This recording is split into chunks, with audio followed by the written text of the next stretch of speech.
नमस्ते, सुप्रभात। आज 15 अप्रैल। हम अपने को प्यार करें ताकि ईश्वर का प्यार पा सकें।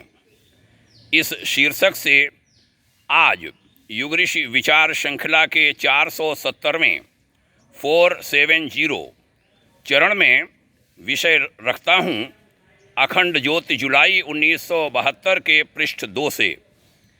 गुरुदेव पूज्यवर आचार्य श्री राम शर्मा जी ने लिखा था, दूसरों के सामने अपनी श्रेष्ठता प्रकट करना उसी के लिए संभव है जो भीतर से श्रेष्ठ है।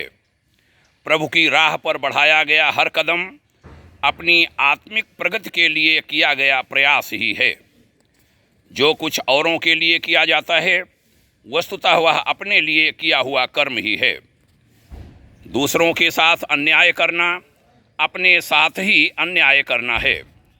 दूसरों के प्रति असज्जनता बरतकर अपने आप के साथ ही दुर्व्यवहार किया जाता है। आगे कहा था, बड़ी ही महत्वपूर्ण बात कहा था, ईश्वर रूठा हुआ नहीं है कि उसे मनाने की मनुहार करनी पड़े। रूठा तो अपना स्वभाव और कर्म है, मनाना उसी को चाहिए।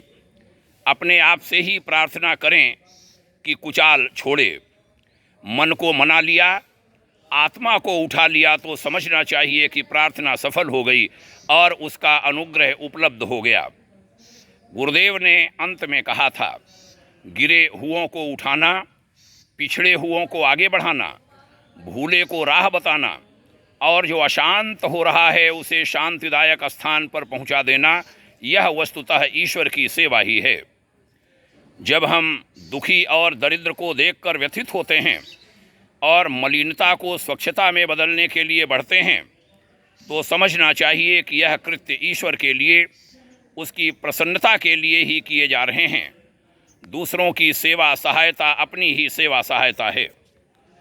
बड़ी ही महत्वपूर्ण यह बात हमने आपके सम्मुख रखी, आपने सुना, इसके लिए साधुवाद।